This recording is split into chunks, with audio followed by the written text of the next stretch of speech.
Monthly है expiry का day, तो इसका रिएक्शन हमें मार्केट में देखने को मिलेगा। साथ ही में अगर हम बात करें ग्लोबल लेवल पर जो फेड की तरफ से आउटकम निकल के आया कि इंटरेस्ट रेट को वो हाइक कराने की तरफ सोच रहे हैं, ऑल्दो मार्केट इसको जानता था, पर इसका रिएक्शन भी हमें आज के दिन मार्केट में मिलेगा ही मिलेगा। और जो थर्ड इवेंट हमारे वहाँ होना है वो है बजट, सामने ही है, तो कई सारे इवेंट मार्केट में है और प्लस आज के दिन तो सारे कॉन्ट्रैक्ट यानी मंथली कॉन्ट्रैक्ट भी एक्सपायर होंगे, उनके ऊपर भी रहेगी नज़र। तो ऐसे में अगर हम बात करें निफ्टी की, जो आखिरी ट्रेडिंग डे में हमें जो क्लोजिंग मिली थी 277 के आसपास मिले थे, एक हल्का सा जंप मिला था डील लो के आसपास ओपन होने के बाद।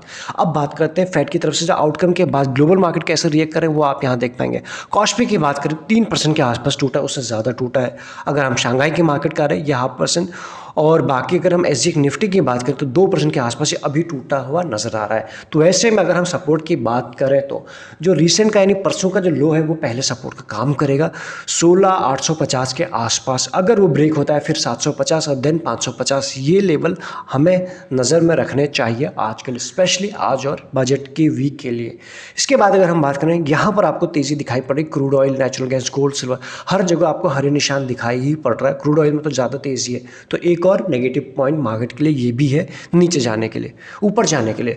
अगर हम करेंसी मार्केट के हाल देखें तो आप यहाँ देख पाएंगे 74.78 वापस आ चुका है, धीरे धीरे 75 के आसपास आ चुका है। एक दफ़ा 73 के लाइन में आया, लेकिन उसके बाद वहाँ से जो आई बाइंग और उसके बाद रुपया होता गया मजबूत, वीक, और डॉलर होता गया मजबूत और भी, और उसके बाद मार्केट में तो उसका इम्पैक्ट हमको देखने को मिल ही रहा है।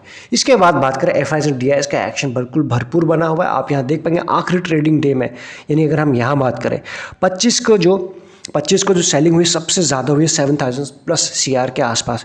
ये आप देख रहे हो डेली बेसिस पे सेलिंग तो हुई, लेकिन इस दिन सबसे ज़्यादा, उस दिन डीआईएस ने कुछ सपोर्ट किया, ये आप देख सकते हो 4,000 प्लस। अदरवाइज डीआईएस की तरफ से अगर सपोर्ट कुछ ऐसा ही रहता, ठंडा रहता, तो हमें और भी नीचे के लेवल देखने को उस दिन तो मिल जाते हैं, जो लेवल शायद आज दिख जाए या फिर नेक्स्ट डे दिख जाए।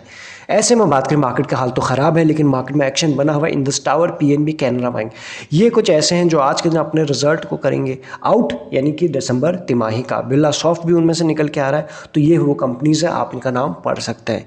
इसके बाद जिनके नंबर आ चुके हैं, निकल चुके हैं मार्केट में, मारुति की अगर बात करें और उन्होंने रिपोर्ट किया 47.82% का डिक्लाइन दिखाया कंसोलिडेटेड नेट प्रॉफिट में। तो ऐसे में नंबर्स तो उतने अच्छे हैं नहीं, ये आपने क्लियरली यहाँ पे देखने को मिल रहा है। उसके बाद बात करें एसआरएफ, एक केमिकल सेक्टर के बिलोंग करता है ये शेयर, 56% की इंक्रीज़ हुआ है इनके कंसोलिडेटेड नेट प्रॉफिट में, जो 324 से हो चुका है 506 के आसपास। अच्छा जंप आपको देखने को मिल रहा है, बट मार्केट ही वीक है, अच्छे रिजल्ट भी सोल्ड आउट हो रहे हैं एज ऑफ नाउ। नेक्स्ट बात करें रेमंड टेक्सटाइल सेक्टर फोकस में बना हुआ है, गवर्नमेंट का सेक्टर, इस सेक्टर के ऊपर भी फोकस बना हुआ है। तो ऐसे में अगर हम बात करें तो कंपनी हैड पोस्टेड 22, ये आप देख पाएंगे नेट प्रॉफिट 22 करोड़ के आसपास ड्यूरिंग लास्ट ईयर इसी क्वार्टर में। अभी ये 22 से हो चुका है 101 के आसपास। तो आप समझ सकते हैं कैसी रिकवरी आपको देखने को मिल रही है, तो रिएक्शन मिलेगा। इंडिया बुल्स रियल एस्टेट की अगर हम बात करें तो इसके भी नंबर्स निकल के आए हैं और नेट लॉस हुआ है 87 का, जो पहले था 80 के आसपास। तो थोड़ा सा लॉस और भी इनका बड़ा है, वाइडन हुआ है, कम नहीं हुआ, ये आप देख सकते हैं। उसके बाद अगर हम बात करें सिप्ला अगर वीक मार्केट की बात करें तो रिजल्ट के एक्सपेक्टेशन में थोड़ा भाग रहा था, 2-2.5% टॉप गेनर भी रहा था जब मार्केट गिर रहा था। तो जब रिजल्ट आए हैं तो रिजल्ट में आप देख पाएंगे 2.6% के डिक्लाइन दिखाई पड़ रहा है। जो था पहले 7 पेट की बात करें 748, अभी वो 729 के आसपास हमें दिखाई पड़ रहा है। तो ये भी नंबर आप कह सकते हो बिलो दो एक्सपेक्टेशन दिखाई पड़ रहा है। यूनाइटेड स्पिरिट की बात करें, इसके भी रिजल्ट आए हैं। The company had posted net profit 229 के आसपास, अभी कितने हैं 291 के आसपास। तो ये आपके सामने क्लियरली दिखाई पड़ रहा है कि 29% का इंक्रीज हुआ है कंसोलिडेटेड नेट प्रॉफिट में। नेक्स्ट अगर हम बात करें मैक्रोटेक डेवलपर्स की बात करें तो इन्होंने इसके साथ क्या हुआ है, 24% इंक्रीज हुआ है कंसोलिडेटेड नेट प्रॉफिट में, जो था 231 अभी वो हो चुका है 286 के आसपास। तो आपको वापस से यहाँ पे जंप देखने को मिल रही है।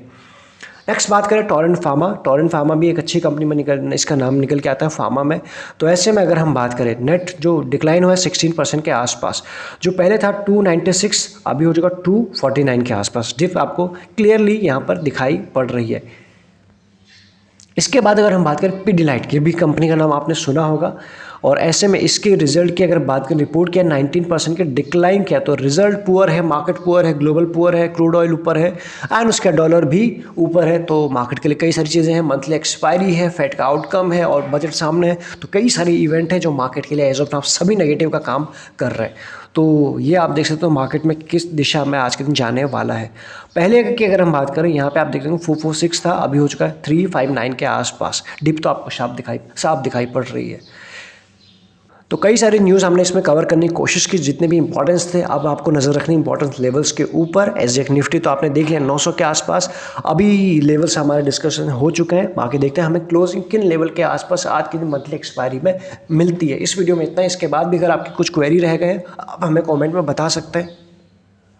बाकी सारे इंपॉर्टेंट लिंक्स, टेलीग्राम का लिंक सभी आपको डिस्क्रिप्शन में मिल जाएंगे, आप उसे चेकआउट कर सकते हैं, ज्वाइन कर सकते हैं। Thank you so much.